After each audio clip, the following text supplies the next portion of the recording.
Hey, it's 1,000 of me. What's up, y'all? Doing alright? Alright, I got a crazy one for y'all today. Crazy one. Even though I watched a couple crazy ones. But, as always, I'd like to hear thoughts and opinions, especially opposing ones. Want to know where you stand? Let's check it out. Freaking Azov Battalion inside a white supremacist militia in Ukraine. You know, the same Ukraine we're sending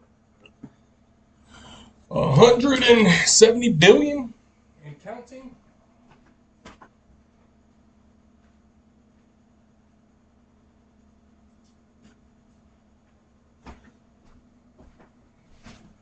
And counting. But yeah, let's get into it. Like an odd way to spend a Saturday, watching the blood sports at a festival for far-right extremists. This was the summer of 2019, and I'd gone to Ukraine to learn more about these groups. From the crowds, one thing seemed pretty clear about them. They weren't bothered by the fact that this event was organized by the Azov movement, a far-right group that has increasingly been linked to violence around the world.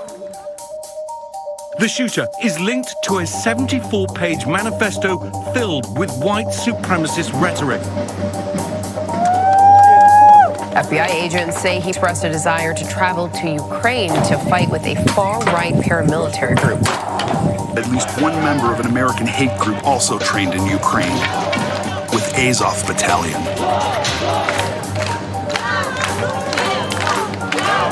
There for a second. It looked just like Zelensky. According to the FBI, domestic terrorists killed 39 people in fiscal year 2019, making it the most deadly year for domestic terrorism since the 1995 Oklahoma City bombing. The threat of white nationalism has evolved since Oklahoma City, where a domestic terrorist used a truck bomb to kill at least 168 people. Police don't tend to see such terrorists as lone wolves acting in isolation anymore. It's become clear to law enforcement that these attackers often have links to a global network, one with common goals and a shared ideology. We are looking very hard at white supremacists or neo-Nazis here, connecting through social media online with like-minded individuals overseas, and in some cases actually traveling. It's weird. Is this just now something you're looking into? Because I know, hell, back in 2006 during Iraq and all that, y'all were on people's freaking bumper. Emails, phones. Hell, by 2012, I think you had like all kind of people getting arrested on Facebook for association with the Taliban and this and that. It's just kind of crazy. This conversation didn't happen first. Wow. Going overseas to train. Over the last few years, experts in violent extremism have grown especially alarmed about the Azov movement. The group emerged from the revolution that swept across Ukraine in 2014, and it has gotten a lot stronger amid the ongoing war with pro-Russian forces in eastern Ukraine. The fighting in that region has become kind of ideal breeding ground for militias like Azov. And that's crazy because, you know, I watched a video clip on Vladimir Putin about his reasons for wanting to go into Ukraine. And, you know, of course, they were the NATO pact. He didn't want American missiles on his border, which is understandable. We tripped in Cuba. We did the same thing. And the white supremacist group. Now, I know in the Western world, like we think we know what's going on, but I want you guys to pay attention to like countries like Africa and what they're saying about Russia and why they appreciate Russia, because Russia's literally the only predominantly white country in the world that's never stepped foot on the continent without being invited, if you will. And so it makes sense, you know.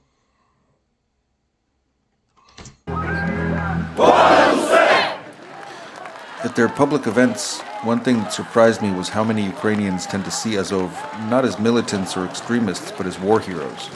In Kiev, the capital, I watched an Independence Day parade where veterans of the Azov Battalion marched alongside other volunteer militias, surrounded by cheering crowds, who thanked them for defending Ukraine against Russia. But even at the march, there were signs of the far-right ideology that's so common inside Azov. The symbols on their flags have been especially controversial. Azov says it combines the letters I and N for idea of nation, but extremism experts see it as an emblem of Nazism. The official symbol of Azov, it's a version of Volksangel. It was one of the symbols of one of SS division during the World War II. It is one of more or less usual symbols for neo-Nazi groups all over the world. And it's not just about their symbols. When it was founded in 2014,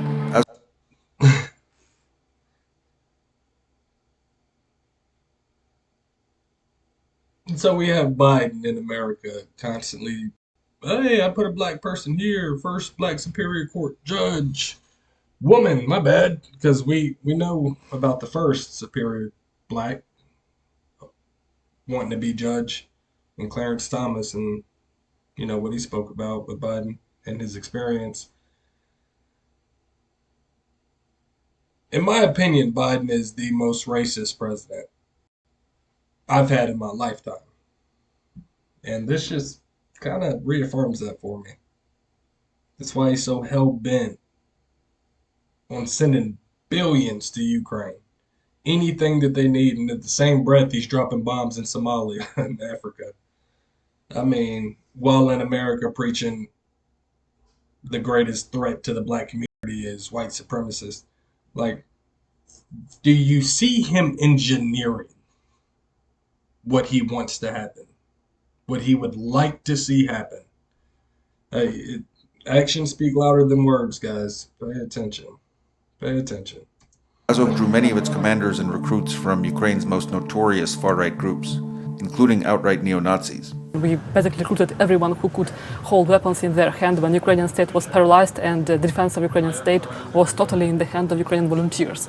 So there were many war adventurers, guys who believed that they are on kind of ideological tour to save maybe the future of the West and so on and so forth. So the future of the white race? Or, yes, yes.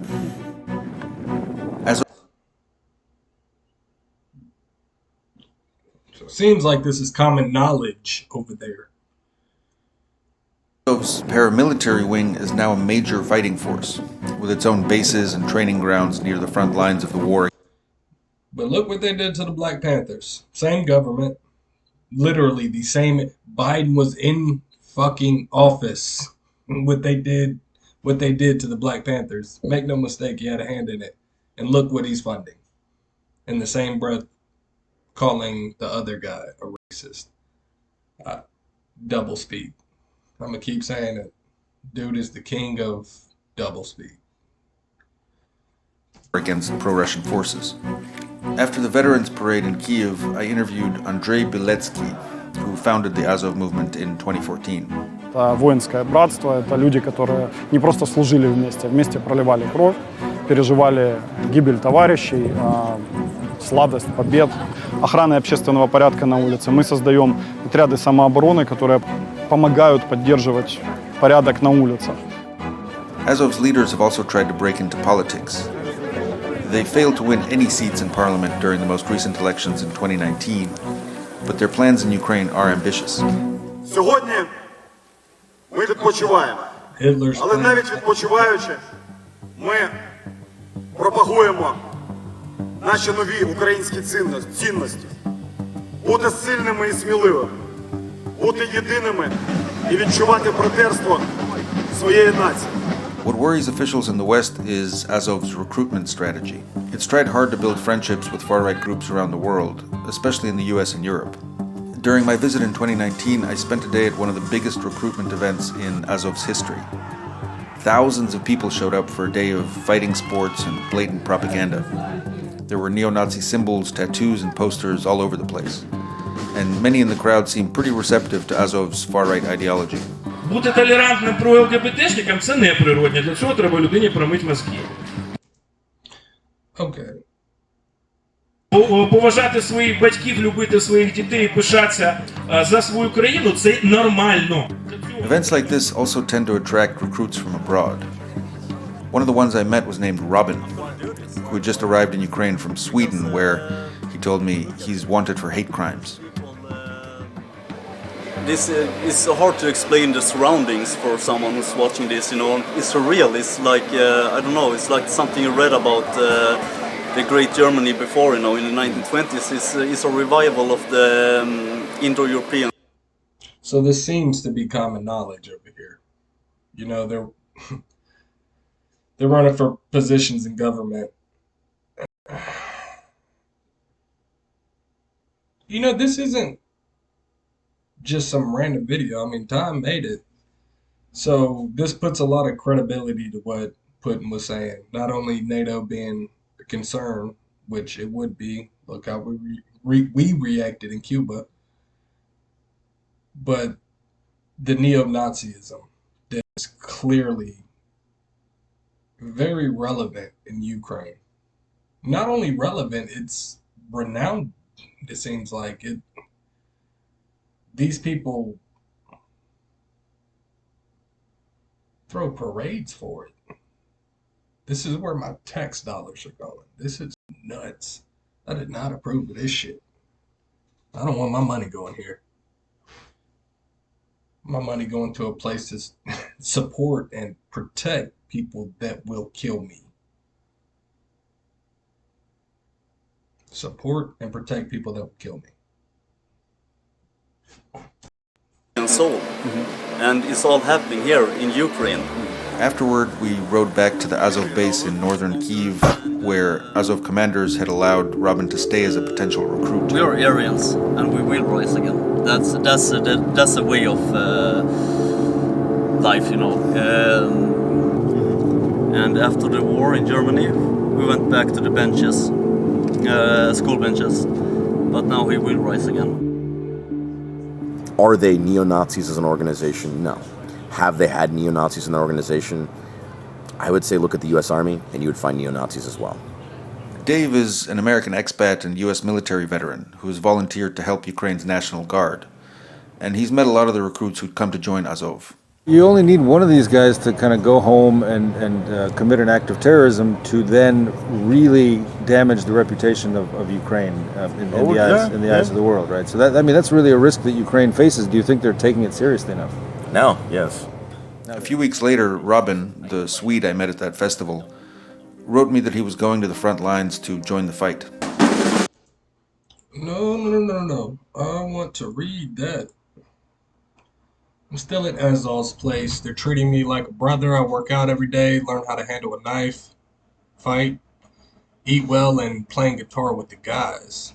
Not in Kyiv. I can't say exactly where, but it's pretty close to Donetsk. In a few days, I will be transferred. I thought I was moving out a couple of days ago, but I have to wait just a little while. This dude is...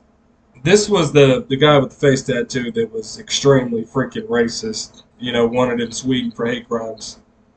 Having a grand time. Wow. With recruits like this, it's little wonder that U.S. officials see Azov as a threat. Experts point out that the pace of white supremacist terrorism has intensified, with new incidents frequently filling the headlines. 22 gunned down at a Walmart in El Paso, Texas, 2 killed near a synagogue in Halle, Germany, 9 more in an attack on 2 shisha bars near Frankfurt, and a series of arrests exposing far-right terror plots across the US and Europe. One tally reported an increase of 320% in such attacks in Western countries between 2014 and 2019. Я знаю, я вірю, я переконаний, що ми готові до боротьби. Що ми готові бути сміливими і сильними. Що ми готові перемагати. I mean, we'll give you all the smoke. All the smoke you can handle, homie. Hey, you're choking on it. Like, I don't know what battle you're looking for. I'm not even, what the hell? I wasn't even thinking about a battle. But okay. Бо за нами Україна, а перед нами наша остаточна велика перемога. Слава Україні! Слава нації!